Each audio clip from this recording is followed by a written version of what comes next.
Welcome back, everyone. Thank you for joining us today. I'm Dean with Massabesic Gold and Silver, and today we're going to be talking about Canadian decimal coins. But before we get started, please remember to like and subscribe to our channel, turn on notifications so you get up-to-date content from us, and please share our videos with other folks that you think would enjoy them. So the year was 1859, and Nova Scotia in British North America had decided to adopt the decimal system after years of trading with the United States. The Nova Scotia government chose a decimal dollar equal to 1/5 of a pound sterling, meaning $5 equals 1 pound, allowing British silver coins to conveniently fit into the new system and continue to circulate. The British 2-shilling piece, or florin, became a 50-cent piece, and the shilling became a 25-cent piece, and a 6-pence became a 12.5-cent piece. The only coins the province needed to have especially made was the half-cent and the 1-cent. And that is exactly what we're looking at here. This is the Nova Scotia 1 cent. These were widely used to make change every day. You can see that this is a well-worn example. Looks like somebody even tried to hole it. But these are a nice piece of history. You can pick these up for under $1 in some places. There are two types of variety, or there is two varieties, I should say. There is a large rosebud or a small rosebud, and it refers to the little rosebud at the about the 5 o'clock on the reverse, I should say. And the large rosebud is less expensive than the small rosebud, but again, they're fun to find, to just see if you can find that variety. In 1860, a year after Nova Scotia had decided to adopt the decimal system, its neighbor to the west, New Brunswick, also decided to adopt the same decimal system. They also ordered to have the 1-cent coins and the half-cent coins made, and in 1861, their coins also arrived. So you can see that the die axis is just a little off from the minting process here, but you do note that these all have the same metal axis rather than the coin axis. Here's another example of an 1861 New Brunswick 1 cent. As you can tell, you can see that there is a lot more detail left on this coin. It's just a really nice example of a New Brunswick 1 cent, pre-Confederation. This is just really nice. The die axis, you can see, is a lot straighter. In the minting process, they seem to have been able to get that right on. And then just admiring the details that are left. Sometimes it's tough to grade these, but I really think it is close to that extra fine. It might be sitting there in the very fine category, but there is, just a little hint of wear here and there, especially on the leaves and the crown and on the ribbon. It's definitely not about uncirculated because you can see that there's no luster left. I would probably put it in that lower extra fine, maybe the upper very fine grade. I do love these coins because of the detail. Like, look at all of the crown detail is amazing, and then all of the leaves and the buds. The flower is just really, really wonderful. And then in her hair, we have the laurel wreath. We have all of this braiding with the ribbon. And this is Queen Victoria, obviously. I should have said that, I guess, from the beginning. But for those of you who didn't know who it was, this is Queen Victoria. Her dress has these lovely flower pattern on it. And she just, she just looks very regal. She was a young queen. But again, these are just really great pieces of history to own. I think this one cost me closer to about $20 American because of the detail that's left on it. I don't really see any signs of cleaning anywhere and no real obvious damage. And you can see that the edge of this coin is smooth. There's no reading on this edge at all. But most of the 1 cent coins of the time period were smooth along the edges. I do have another example. This is 1864 New Brunswick 1 cent. And I think you can tell that this has got a lot of damage to it. The coin is bent. But the reason why I want to show you is this is a variety. As you can see, that 6 is kind of pointing over that 4.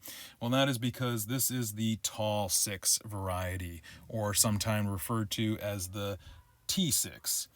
Here in the book, just to show you, this is just gives you the varieties here. It gives you a little background. Some of this I already read to you earlier in the video, just so you have kind of an understanding of why these were important. So you can see there that tall 6. The tall 6 is actually the more valuable, especially in higher grades. If this was in mint state, we're talking about doubling the price compared to a short 6. But again, this is just a great piece of history. I think I picked this up with a whole bunch of coins. It was at the bottom of the bag, if you will. So just getting a closer look here, you can see how that tall 6 is kind of right above that 4. Yeah, this is a great resource to have. You can see that the 64 tall 6 is included there, and then as we kind of go along here, you see that the prices slowly go up and up and up and up and up. Here again is another 1864 New Brunswick 1 cent. This is in great condition with a lot of detail left, especially the flowers in her dress and in her hair. The flowers on the reverse here are amazing. Very minute wear, especially on the ribbon right in the center here below the date. You can see all the lines. This would be definitely in the high extra fine. If there was some luster here, it would definitely be about uncirculated, but I don't really see any luster left, unfortunately, but the details are absolutely here. I don't believe this was a cleaned coin at all from what I can see, but again, you never know. The detail is amazing, especially in her hair. The dress, that's where you really want to see. That's where a lot of the wear happened on these 1 cent coins. All those little fine details of her dress just disappears.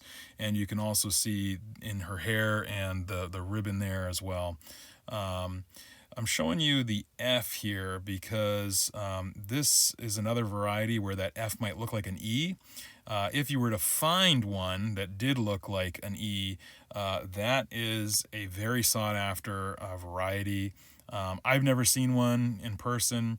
I know they do exist, and they do cost thousands of dollars, if especially a really great example. So they would look like an E. If that F there would look like an E, and it's very noticeable with the naked eye.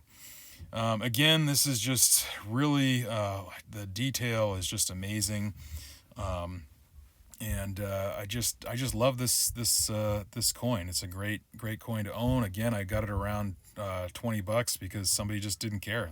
They were like, yeah, it's just another large cent coin. Here is another 1864. So this is the tall 6 again.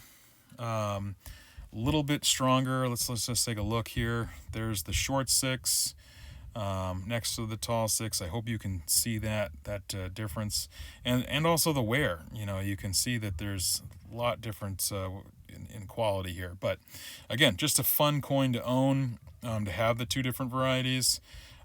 You can see again, this is really well worn, not as bad as some of the other ones we looked at. And yes, the die axis is a little off, and then there seems to be some sort of, I don't know if that's a gouge, but we'll take a closer look at that in a second here. Just want to look at the date again on that tall 6, but it's like I don't know if it's a gouge. Somebody implied that it was struck through, but I don't think so. That just looks, I don't know, maybe. I'm not an expert when it comes to those types of mint errors. So those of you out there who are, maybe you'll be able to chime in. Again, this is just really a great piece of history.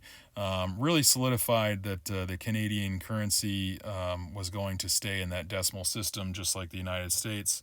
And it also just kind of showed that Canada's destiny was going to be tied to the United States, not necessarily with Britain. And I don't mean that in a derogatory way. It was just that they were neighbors and that they were going to be continuing to be major trading partners and allies. For all the knowledge that was coming out of in this video was coming out of this book today. This is a great resource to own. I love that it goes into a lot of variety or a lot of details about variety coins. Shows you really great pictures. So if you are going to get into this type of collecting, please pick that up. Anyway, I hope you enjoyed today's video and a little bit of history. And as always, until we meet again, Enjoy.